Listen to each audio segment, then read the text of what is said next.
yang telah kami bahas dan kami siapkan, rencana kerjanya adalah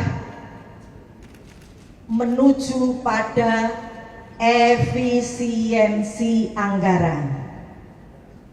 Kami concern, hal pertama yang kami lakukan adalah untuk melakukan efisiensi anggaran, sehingga meskipun sekarang sudah dipotong tinggal 268,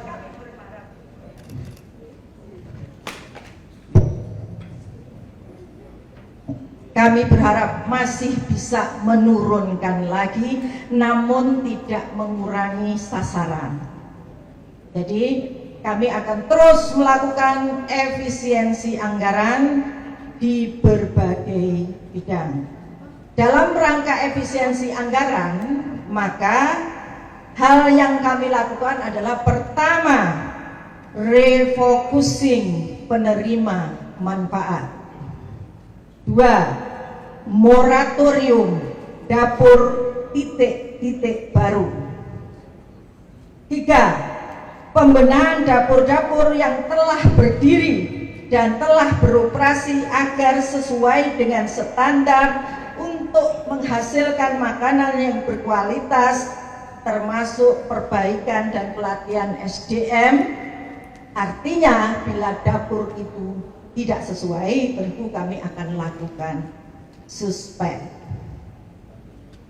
4. Merealisasikan program MBG untuk daerah 3T, tertinggal, terdepan, dan terluar, dengan beberapa alternatif skema pelaksanaan agar tidak membebani APBN. Nah, itulah yang sore hari ini kami konsolidasikan, jadi kami fokus kepada efisiensi anggaran. Demikian dari kami, dan insya Allah kita akan bertahap bicaranya. Kita akan adakan jumpa pers sesering mungkin, mungkin minggu depan juga kita akan jumpa pers lagi tentang tema-tema yang lain. Tapi sore hari ini kita bicara pada efisiensi anggaran. Terima kasih. Baik, terima kasih Ibu Nani, Ibu Waka dan Pak Waka. Apa ada yang ingin disampaikan juga? Baik, selanjutnya kita masuk ke sesi tanya jawab. Untuk pertanyaan kali ini kami batasi maksimal 3 pertanyaan dan temanya terkait perbaikan tata kelola pelaksanaan MBG dan efisiensi anggaran saja ya. Karena nanti untuk manajemen pimpinan yang baru ini kami akan rutin melakukan konferensi pers setiap minggu. Jadi mohon untuk setiap minggunya ada tema-tema khusus dan tidak boleh di luar dari tema itu. Terima kasih. Mungkin silakan sebutkan nama dan medianya.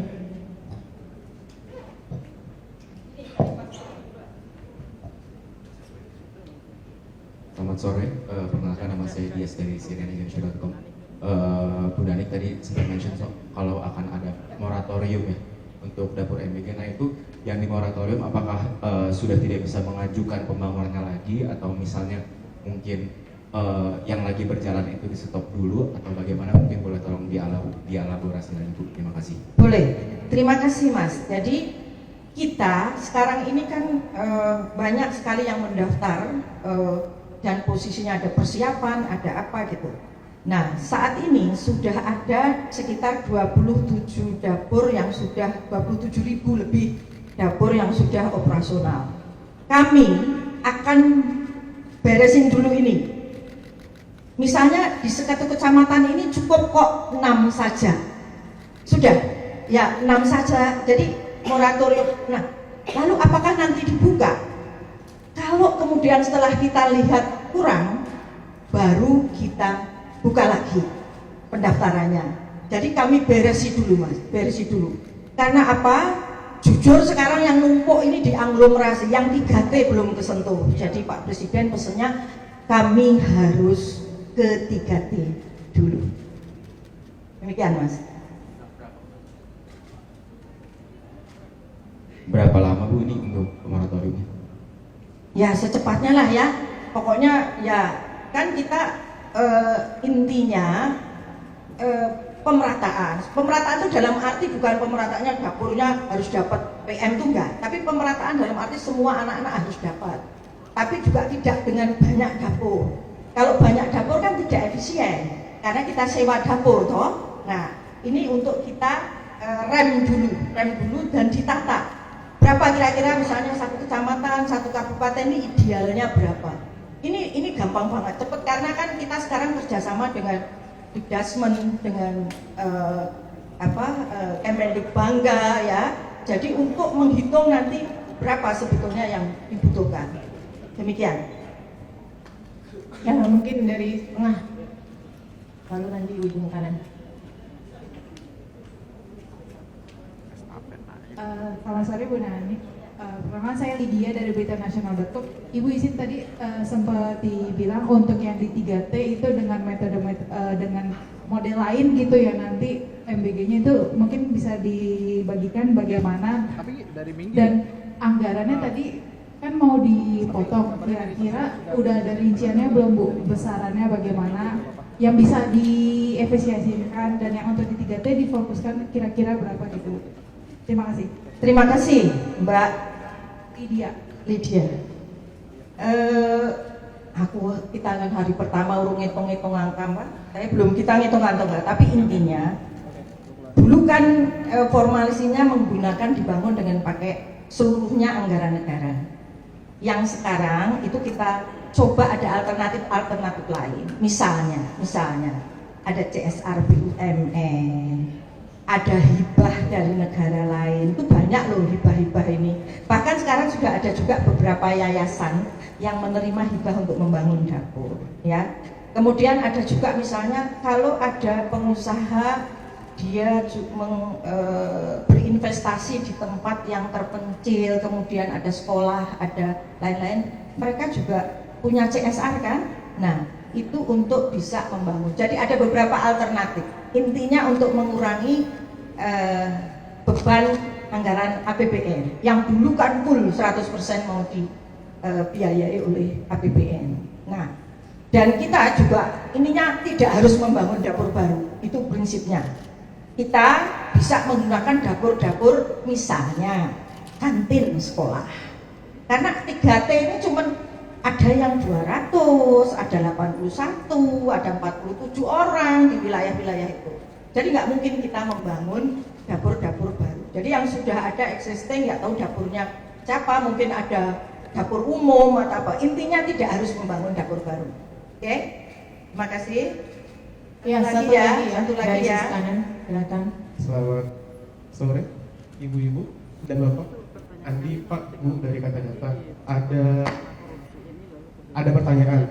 Yang pertama buat Bu Arum mungkin ya, kan ini salah satu alasan pergantian pemain di BGN kan untuk biar lebih ketat gitu ya, sama yang kata Pak Menkesnek juga. Kira-kira bakal ada inovasi apa nih Bu untuk pengetatan atau pengawasan biar nggak ada kebocoran lagi di BGN seperti pesannya Pak Prabowo dan Pak Menkesnek. Terus tadi kan ini akan ada moratorium sama bakal ada pelatihan SDM di SPPG-nya ya. Itu saya tangkapnya begitu.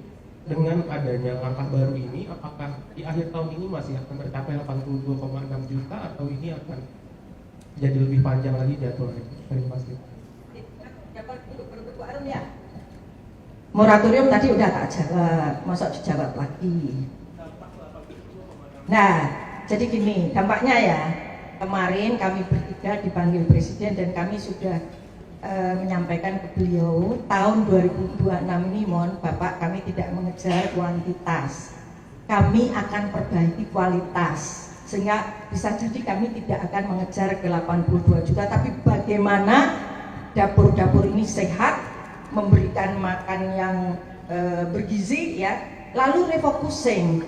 Misalnya nanti akan kita juga kalau ada sekolah-sekolah yang mahal gitu, kan kita tanya apakah masih perlu MBG. Nah ini yang kita alihkan ke 3T, jadi bisa aja sebetulnya penerima manfaatnya bertambah, tapi tambahannya ini sebetulnya mengurangi dari yang tidak fokus mungkin selama ini.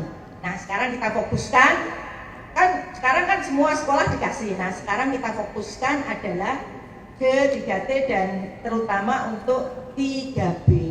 Boleh sekedar untuk gambaran 3B.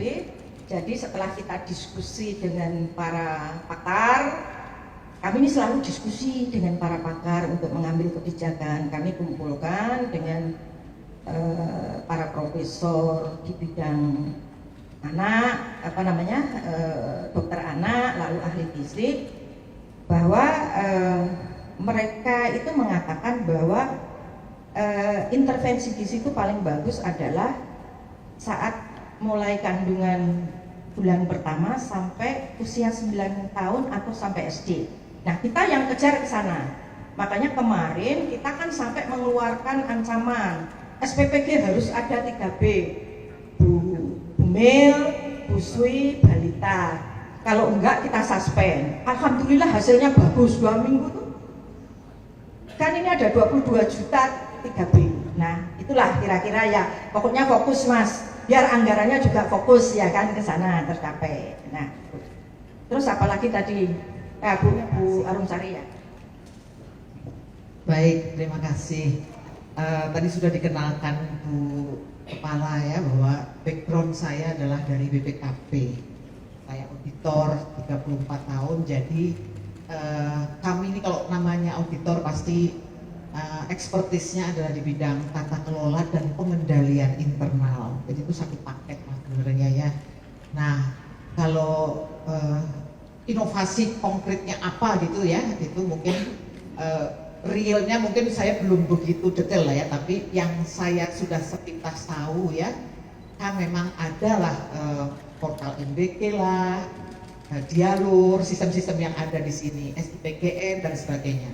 Hari ini saya sepintas sudah melihat belum terintegrasi, kemudian validasi, proses validasinya itu sepertinya belum ada. Jadi hal-hal itu yang nanti akan menjadi concern saya, karena kalau kita bicara tata kelola tapi kita tidak membuat sebuah sistem, tidak kita masukkan maksudnya ya, tidak kita masukkan ke dalam sistem, maka akan tergantung orang toh. Nah, kami akan mencoba nanti bahwa kebijakan strategis yang sudah disampaikan oleh Pak Presiden dalam hal ini memberikan prioritas pada tadi daerah 3T misalnya, nanti kita akan ambil datanya dan sebagainya, dan itu saya sudah bicara juga kemarin bulan ketemu, kita kolaborasi dengan kementerian-kementerian lain, karena sebenarnya kementerian lain bisa jadi sudah punya data ya, misalnya ya yang jelas yang sekarang juga sudah dipakai juga nih ya di data untuk yang Dapodik misalnya gitu ya. Nah, tapi kita akan memperluas nanti dengan data-data yang lain. Kami akan bekerja sama dengan Kemenkes yang mungkin sudah punya sebenarnya data dan sudah punya program juga misalnya untuk stunting dan sebagainya. Jadi itu mungkin saya mohon maaf saya belum bisa menjawab terlalu jauh karena kalau Bu Nani kan sudah lebih dahulu di sini ya.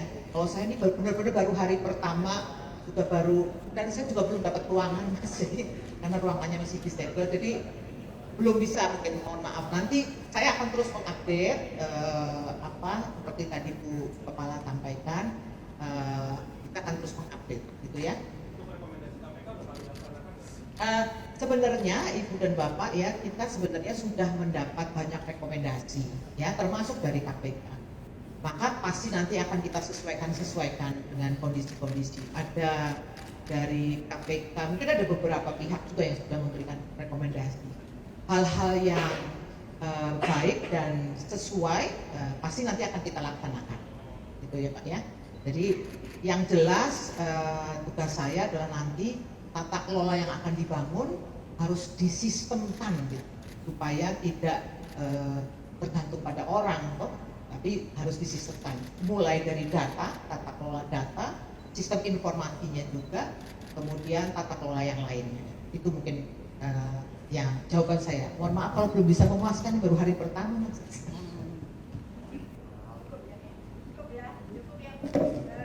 Terima kasih teman-teman semua. Mohon dukungan. Pakai mic Bu. Ya. Terima kasih teman-teman semua media yang sejauh ini memang sudah luar biasa membantu program MBG. Mohon doanya, mohon dukungannya, dan mohon dikoreksi kalau kami salah.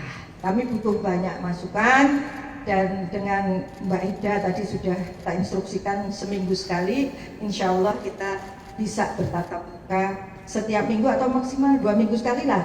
Soalnya saya juga masih sidak ya. Oke, baik. Terima kasih untuk teman-teman semua. Wassalamualaikum warahmatullahi wabarakatuh. Waalaikumsalam warahmatullahi wabarakatuh. Terima kasih. Ini nggak ada doorstop ya teman-teman. Nanti kita share list juga. Iya. Aman-aman nanti. Subscribe, share, like, and comment. Subscribe, share, like, and comment. Subscribe, share, like, and comment. Subscribe, share, like, and comment. Subscribe, share, like, and comment.